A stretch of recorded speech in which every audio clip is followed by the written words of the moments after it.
Good evening. Today I want to share some of my views about successful innovation. Lots of people are talking about innovation, and especially when you come to the digital space and the world of startup. Our startups need to innovate. We need to innovate to create a new world and hopefully, of course, for a better tomorrow. But a great idea is not enough. What we really need to create is a successful innovation. And today, I would like to express my view about how to transform a great idea into a successful innovation. This view is based on my own experience with Iris, a company that I have founded more than 30 years ago. Iris was a university spin-off, which transformed into a successful company with over 600 employees, and which is also a leader in intelligent document recognition. So, everything started at the university. And as you may know, at the university, we like to analyze things, and we like to build models to capture and manage the complexity. So, for instance, with the 4P model, we will explain that it's not enough to have a product, but that you need to have take into account the price, the promotion, and the place. And then if you add the people in there, you get to the 5P model. And if you add the process and the physical condition, you get to the 7P model. And then one day, you are in the field.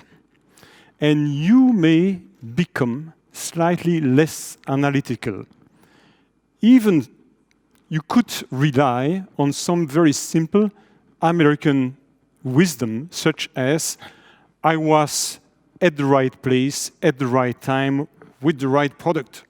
Or, it is better to be lucky than to be smart. Simple. As you see, all what you need is to have a little bit of luck. But being at the right place, at the right time with the right product, is it only sheer luck, or can it be prepared? And this is the question I would like to address today. Let me share with you my model for successful innovation. It's actually very simple. Successful innovation in the middle is equal to select, to plan, and to commit. 1, 2, and 3. The interesting thing about this model is that it is not trying to focus on establishing links between many different kinds of elements. Instead, it's trying to focus on what you have to do to define the key action to design your successful innovation. Let's start with select. At Iris, one of the key factors of success was to be able to constantly innovate and also to commercialize successfully our inventions. And when running such a kind of company, what is one of the big problems when you are running this kind of company? The big problem is that you have often too many ideas and too few people. And this leads you into a very big frustration. Sometimes I wanted to scream, give me 100 more engineers, and I will put them at work. But in the real world, you have actually to select the few ideas on which you can work with your limited resources.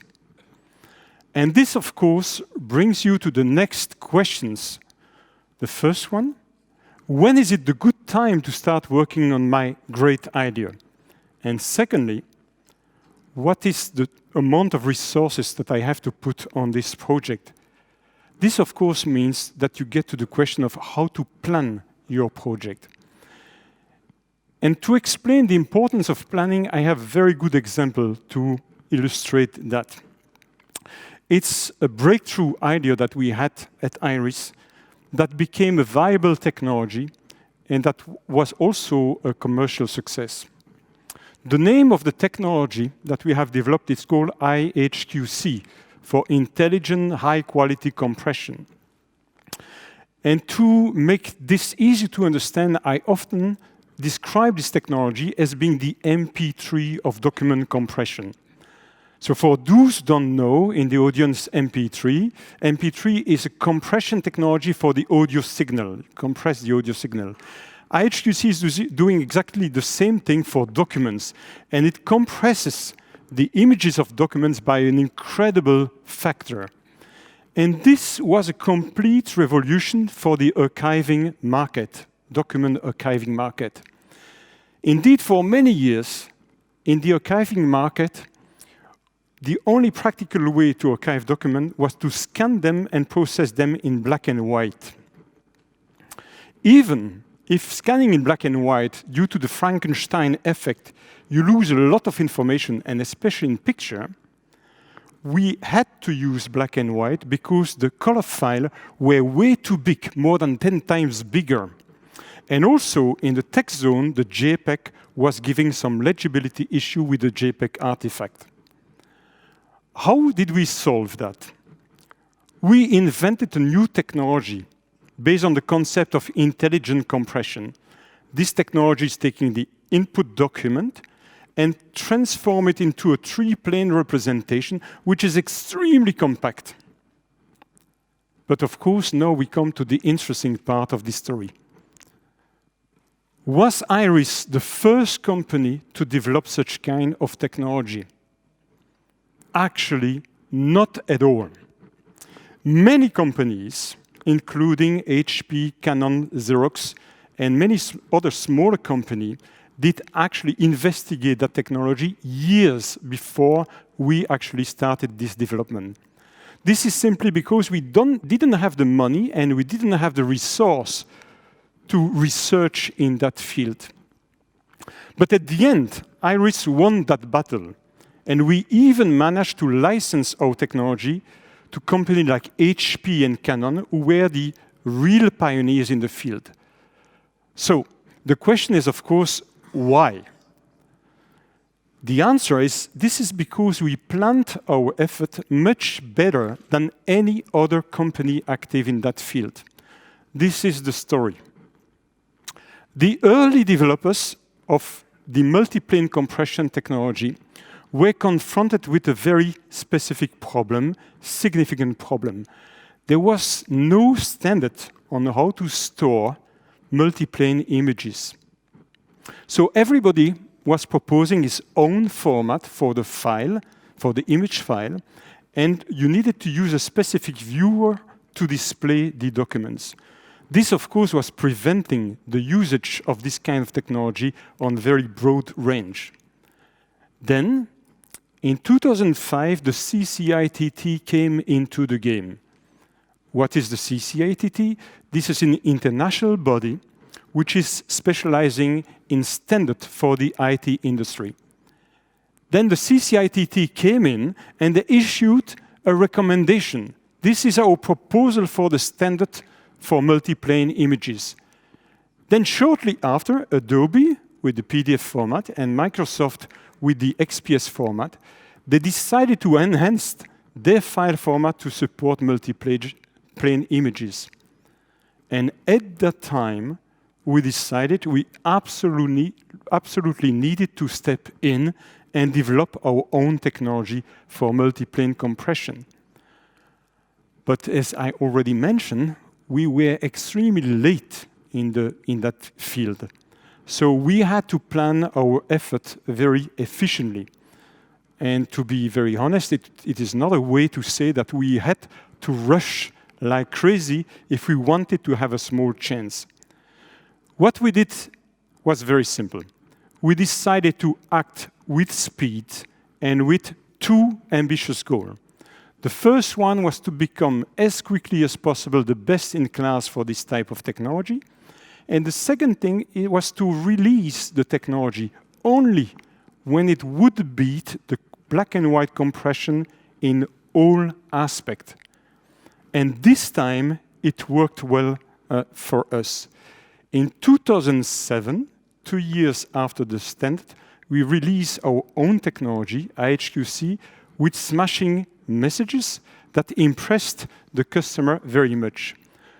The file size was smaller than the black and white file size, and the legibility was much better. Then we moved very quickly on the commercial side, and I was very lucky to convince HP to license this technology, even if they had a similar technology of their own. And then the only thing left that we had to do was to commit, which means, on one hand, to continuously improve the technology, and on the other hand, capture more and more and more and more customers. So, what are my takeaway messages for you? When you are established in your field, you will soon discover you have too many great ideas to pursue, and you need to make the right selection. Then, if your idea is a really great one, other very smart people will follow you, or even sometimes they will be well ahead of you, which is worse. Then you will have to plan your effort in order to be quickly on the market with a strong product. And then when you are in the game, you have to commit.